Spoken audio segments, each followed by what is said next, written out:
what you're doing is something that really, let's be honest, it hasn't really been done before. What kind of contingency plans do you have in case something, in case we get wiped out by a bus? Well, as far as things might not have happened as expected, basically. Well, it's interesting. A lot of people talk to us about, if we don't make it, if we can't finish, if we can't start, if it ends abruptly, and that's never been an option. Like, that's not plan B. Like, that's not the only way I wouldn't run back to Vancouver is if I died. Like, I would run on no legs. I would hopscotch. I would do anything to make it back. And that's, I think, a power in energy when you commit yourself that this is it. Yeah. And this is it. This is what we're doing, right? And there's the power in that from a sponsorship standpoint. This is power in that in your own energy. That this is it. Like, just like you're going to wake up and get out of bed, and that's not an option. It's kind of the same thing, just obviously on a different scale. Yeah. But this is it. It's definitely life consuming. So that it means that whole life is going in that way. But really, the power in that is the same as when you commit to getting out of bed. It's just something that your body just moves and it just does. And not to get too sort of hoopy on you, but the universe has a powerful way of collecting and supporting you in doing that.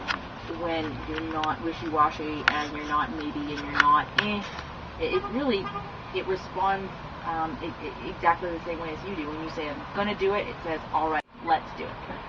So yeah. Of course, running is really only a small portion of your day. Let's talk about... Hold on. You are the first person that ever recognized that. High five! Oh my God! You're the first person ever! Everyone's like, oh my God, so they're running. And it's like such a small part. I love that. Oh my God. Sorry, boy. God bless you. Woo! Let's talk about your How the genius other you are. You have a new best friend, by the way. Yeah. I was just like, oh, he knows! How does he know? Did you tell him? I did not say. Okay. I love you even more. He kind of... No, I'm kidding. Alright. So, if you when we're done. Really. Let's talk about the other portions of your continent-wide tour. Yeah. That's so great, eh? Isn't that great?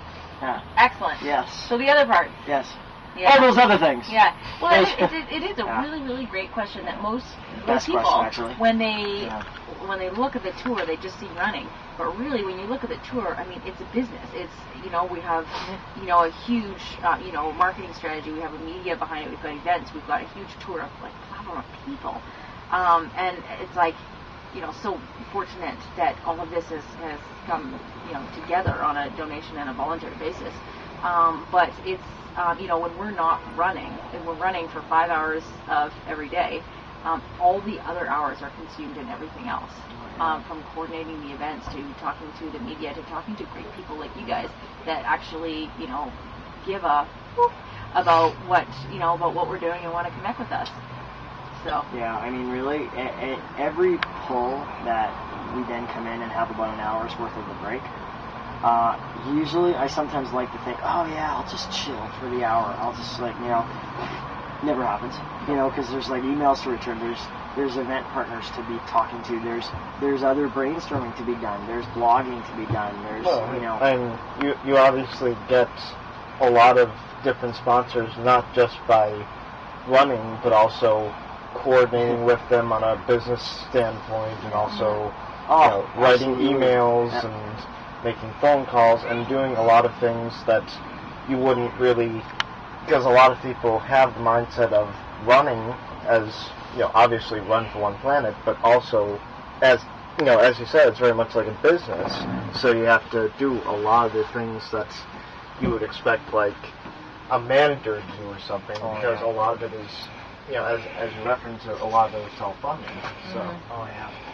Big time. Yeah, I mean, it's all, it's a full-time operation plus. I think there was times when we actually there might have been a little part of us that were hoping that, it was like, it'll just be running a little bit when we get out there, and even though we didn't know it, but yeah, it was a little bit. Yeah, I heard you say it a couple times too.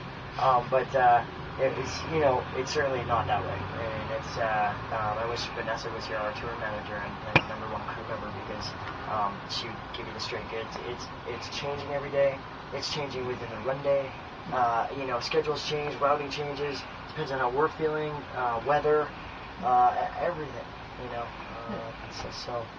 Our official, unofficial daily mantra is roll with it, baby. So. Yeah, I'd say realistically every 2 weeks the tour becomes fully, 50 pace. Yeah, the only thing that stays constant is obviously running and the basic messaging. But even within the messaging, it's more clear as we understand what resonates with people and what resonates with us. Another partner in your journey is your specially fitted RV that will be your home during the tour. What separates it from other motorhomes? Mm-hmm. Ooh, that's a good question. Well, this was Matt's big baby, so you think you should go. Yeah, this is my, because originally, I'll just let everybody out there know that the original inception, I thought that we might pull everything ourselves. Like in a baby stroller. Not a baby stroller, but those converted, baby joggers, right? I thought we could put a double wide together and, pull around stuff.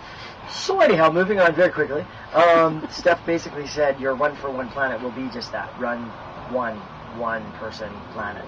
You. And so... I said, bake your cake and bye-bye. Bake your cake and say bye-bye, I'll see you later. And so... it was like, okay, well, that's not an option because my partner Cram needs to come. And so, then it was about expanding my own mind of saying, okay, what's possible? Like, what can we do then? And so, obviously, we needed a place to house us for the year. I also wanted to have something that helped us also showcase why we're up here, because we're trying to get people to change things in their daily lives. And so, I thought, okay, well, if we go with an RV, let's try and make it as environmentally friendly retrofitted as we could possibly make before we left. So we went to town on it. I mean, just to get it took almost a year. Then we found one because it had to be diesel motor because we wanted to run it on as much food-based bio as we could. And then so we had everything from solar panels on the roof, generating all our own 110 electricity. So it converts it in an inverter just underneath the seat there.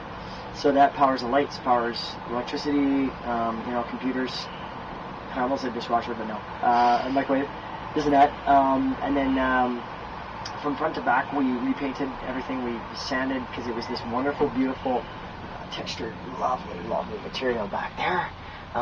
This is what this looked like inside. So you brought up you used no VOC paint, right? So we painted it, 100% no VOC paint. So it was amazing. 5 people in here for 2 weekends and no smell. Even a water-based primer. Yeah, it was amazing. We did that at Home Depot's Eco Options department. And then we put low-flow water devices in the kitchen and in the shower and the bathroom. And all the coverings have been recovered with organic bamboo fibers. And then the beds are called Sleep Tech beds, which is in our roof, up here, and then in our bedroom back there.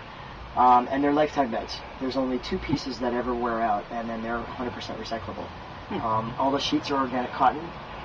We've redone all the valances around the windows with organic wool. We're going with the standpoint, obviously, with our food partner being Planet Organic Market. We're eating as really 100% organic. And now the summer season's here, as local as we can as well. And then we even have a worm compost on board, which has been, it was doing great at the very beginning. It's suffering a little bit right now because it's just so hot. So we're now opting to let the worms just be on their own until the fall, and then we'll start active composting again because it's just too hot right now for them to do that. But really, essentially, what this RV has become is we ended up even renaming it, calling the Evolution RV, so that we could tell people, listen, it's evolving all the time. We're trying to make it better. And so we wanted it to be a showcase that people came into our home and went, wow, I could take one or more or all of what you've done and take it into my own home as well. So, that's, and we're even, obviously, we have to practice huge water conservation because there's 3 of us living in 28 feet. We have a 60-liter water tank, so do the math on that one. Short showers. Or none. Or none. Yeah, we often go 2, 3, 4 days without